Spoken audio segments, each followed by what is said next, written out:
Hello, everyone. My name is Mattocks. I'm a senior public relations major here at Biola University. I first want to start out with an apology. If any of you came specifically for the description on the pamphlet, I had a last-minute change yesterday and decided to really rehaul what my focus was for this, so I apologize. You'll hear a little bit about millennials and their passions, but it's not going to be really the main focus of this, so I'm sorry for right now. You can leave right now if you really want to. Okay, so I'm going to be talking about passion in businesses, or in business. First of all, I'd like to give a little history about who I am as a person, and how passions have really shaped who I have been, and what I've gone after, and what my pursuits have been. First of all, if you look on the far left picture, you can't see my face too well, but I'm the one far left. That was me acting in high school. Acting was a really big part of me in high school. It was a big passion of mine.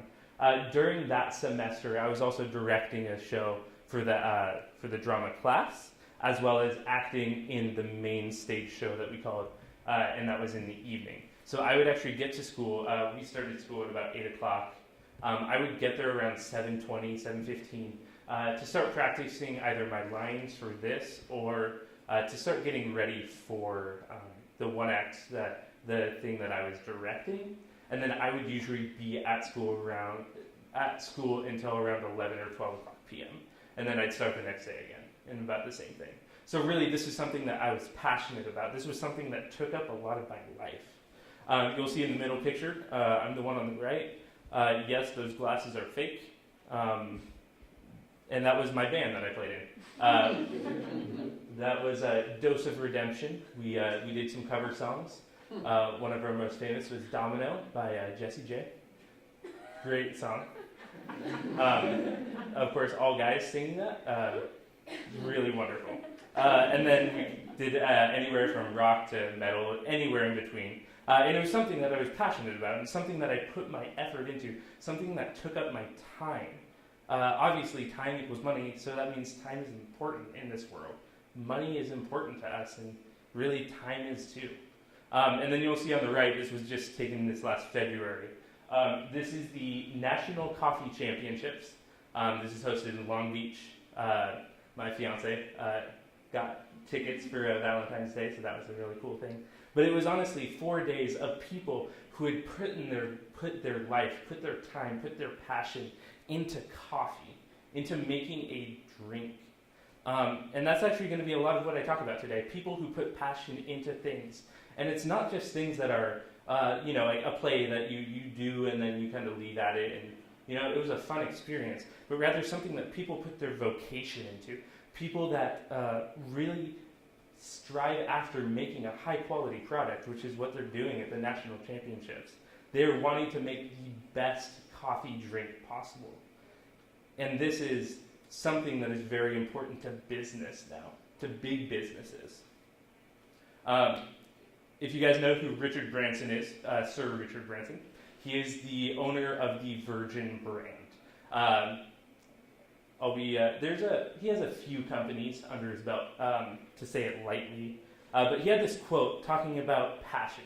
He said, "Starting a business is one of life's biggest challenges, and only truly determined people are able to find a path to success. Since passion is one of the effective motivators, it's also one of the strongest predictors of whether an idea will lead to the launch of a thriving business. When you have an aha idea, pay attention. Perhaps that idea will help you identify a market gap or even to disrupt an industry. But launching a startup simply to make money is likely to result in failure. If you don't care deeply about your idea, how can you motivate others to work with you or to buy your product or service?" So this idea for Richard Branson, who these are the companies that he owns, he has passion for business. I had this, I went to their page, and I clicked on our businesses. I had to zoom out my screen to 50% of what it normally is just to get it on one screen capture. This is a big thing, and this is all started from his passion. So the thing we need to look at is how is passion influencing our industries right now? There's two major ways that I'm seeing right now. There's a lot of imitation, but there's also a lot of buyout that is happening in big companies today. And these two main areas that I'm seeing is the third wave coffee movement as well as the craft beer movement. And if you look at the person on the right, most likely if you go into either a craft brewery or a third wave coffee, you will find that guy or someone very similar to them. And so this idea of passion, Merriam-Webster defines passion as a strong feeling of enthusiasm or excitement for something or about doing something. So what does this passion lead to? This leads to people striving to make the best possible product that they can with what they are given. It is not simply to make something mediocre that you can pass off to make a profit. But when people create a coffee championship to really make the best product, some people might look at it and say, well, it's just coffee. But when you have passion about something, it's not just coffee, it's not just beer, it's something that you put your life into. It wasn't just acting for me in high school, it was a passion that I had, and something that I wanted to put effort into, that I wanted to put time into, something that I even wanted to put my own money into, even though there was no return on investment there. The return on investment was the passion that came out of it. The thing is, we're not the only ones who cared about quality. Jesus cared about this quality. In John 2, 1 through 11, Jesus performs his first miracle, and it's turning water into wine. And in verses 9 through 11, it states, "And the master of the banquet tasted the water that had been turned into wine. He did not realize where it had come from, though the servants who had drawn the water knew. Then he called the bridegroom aside and says, 'Everyone brings out the choice wine first, and then the cheaper wine after the guests have already had too much to drink. But you have saved the best till now.'" This wasn't $2 chuck that Jesus turns into wine, like water into wine. He doesn't turn it into cheap wine that you find in a box. He turns it into the nicest wine. He turns it into this quality product. So we can see this, that Jesus didn't want to just do the minimum. Jesus put passion into this. He wanted to entertain guests. He wanted to really make them feel special through this, and so therefore he made the best quality. And so we see this. So if Jesus cares about something, maybe we should care about something too. And this next little video, not by a craft brewery, by Budweiser, and this was their 2015 Super Bowl ad. That was really the antithesis of what I'm going to be talking about. Really the antithesis of what is happening right now. So this is Budweiser's opinion on the craft beer movement.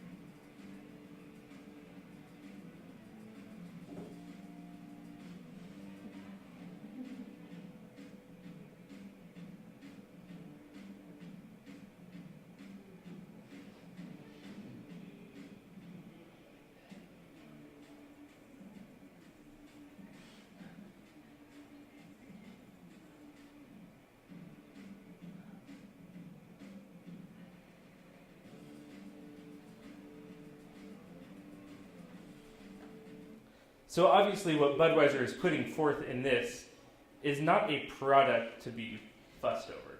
Not something, and as I like to say, not something to be cared about. Not something to actually put effort into. Sure, it's brewed the hard way, but really what we're looking at is beer that is not exactly the beer that we're looking to fuss over, that people are putting effort into. And if we go back a couple slides, I'm pretty sure that guy was actually an actor in that scene as well. So the first thing I want to look at is two coffee companies.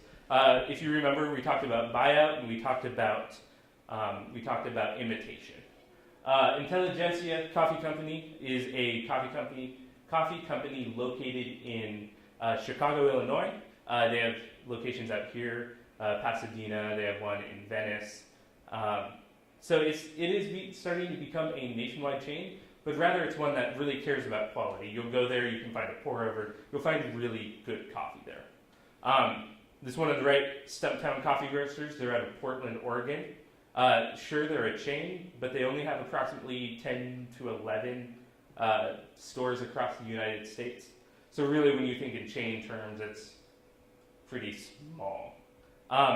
Early October 2015, Pete's Coffee, but more accurately, JAB Holding Company, so the conglomerate that owns Pete's, but Pete's is kind of their main brand, buys out Stumptown for an undisclosed amount. In late October 2015, the same company buys out Intelligentsia for an undisclosed amount as well. But just prior to that, Intelligentsia was seeking out a $100 million buyout. These are not small numbers that we're really looking at. These are very big numbers. And what we see is JAB Holding Company sees the value in this. They see $100 million value in people who are putting passion into their product. But we also see people imitating. Does anyone know what store this is? What company it is under? Starbucks Roastery in Seattle? Yes, that is Starbucks. It doesn't look like a Starbucks. But that is Starbucks. They are starting to move into the third wave coffee. They're starting to care about coffee.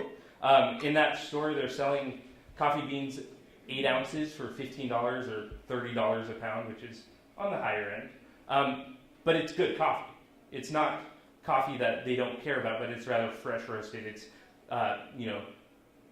well-sourced coffee. It's fair traded. It's direct traded. So it's actually done in the way that most third wave roasters would actually do. Now, if we look at, we go on to the craft beer industry. Goose Island is also located in Chicago, Illinois. It had actually shared, one of their main brewing locations shares a wall with Intelligentsia. Ballast Point is a craft brewery out of San Diego. So in 2011, AB InBev, so Anheuser-Busch, bought out Goose Island for $38.8 million. So Goose Island was not even in the top 10 of all craft breweries in 2011. They sold 127,000 barrels of beer, compared to Sam Adams, as you know, the Boston lager, who sold 2.3 million barrels. So they are big. Goose Island, while still a bigger craft brewery, not even scratching the top 10.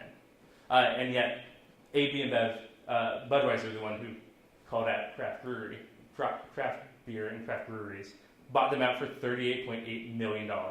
So even the big companies like, Budweiser are actually caring and seeing value in buying these businesses that are putting passion into their product. Ballast Point was bought in 2015 by Constellation Brands, who also owns Modelo and Corona, which are Mexican lagers, bigger beers. And you're reading this right. This buyout was for $1 billion. That is huge. This is ridiculous, considering that Ballast Point made $50 million in profit last year. But they're expected to double that this year. $1 billion for what people put their passion into. For a product that people are seeing and that, Constellation sees, and they see that as valuable. Not just, not only $38 million, $39 million, but rather $1 billion. That is huge. We've never seen an acquisition like this in the craft beer industry, and yet it just happened about a month ago. And then we also see people who are imitating. We have Miller Coors, who owns the Blue Moon Brewing Company. Blue Moon is a Belgian white ale, but it's something that is craft brew. That while there is no technical definition, this would be something that would fall under the craft beer industry. It is well made. It is something that people put passion into. So it's not only we're seeing the big companies that, we want to buy them out. We want to, kind of get a piece of their pie, if not the whole pie. But rather, we're seeing people who are saying, I want to jump on this idea. This is a good idea. Let's make this good product as well. So I guess what we really need to talk about is, what does this mean for business right now? What does it mean for you sitting back there? People are buying and spending money on expensive but well-made drinks. If you go to Stumptown Coffee, you can buy a bottle of cold brew, about the same size as a wine bottle, for $22.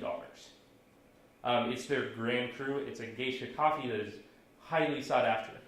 It is something that is expensive, but it's something that they have put passion into, that they have really perfected through making it. Even at the local coffee shop that I work at, you can buy a coffee that is $100 a pound. It's not like these passions are going without the ROIs, the return on investments. These things are money. These make money. And therefore, businesses are putting money into companies focusing on well-made consumables. But the thing is, this isn't just limited to the drinks that we drink, but rather food. We see the rise in food trucks, people who are making high-quality food, and yet we see businesses buying out food trucks or even creating their own food trucks from five-star restaurants. Other handmade items. Have you guys ever been on Etsy? It's something where people are making handmade. They are putting their passion into what they're making, and people are buying it up. For me, just to put this in perspective, I'm getting my wedding band from an Etsy shop. It is something that is valuable and something that some man in Chicago has put his passion into. And it's something that he cares about. And it's something that people are investing into that. So people care about quality. People care about passion. As we go in, if we look back at my story, I saw these things and I was like, oh, there's no way I could make a living off of my passions. There's no way I could ever support a family with what I find is passionate. I have to go into a 9 to 5. I have to do what I, hit the grind to make money to live, working for the weekend, working to support a family.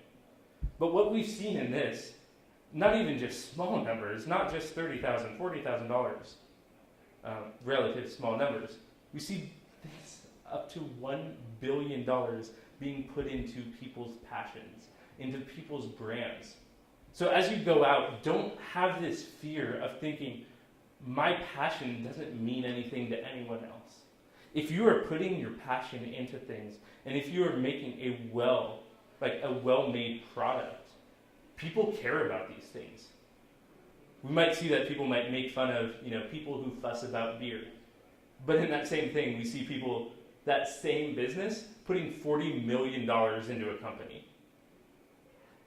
So as you go out, don't be afraid of this idea that our passion can't make money, that our passion doesn't mean anything besides a weekend hobby. If you pursue your passion and you do something that is a well-made product that is filling a gap that Richard Branson talked about, if it is something that we can tangibly make and tangibly sell and something that you care about, you can be supported by that. It's not something to be scared of. Thank you. Now we're going to open it up to any Q&As that you guys have.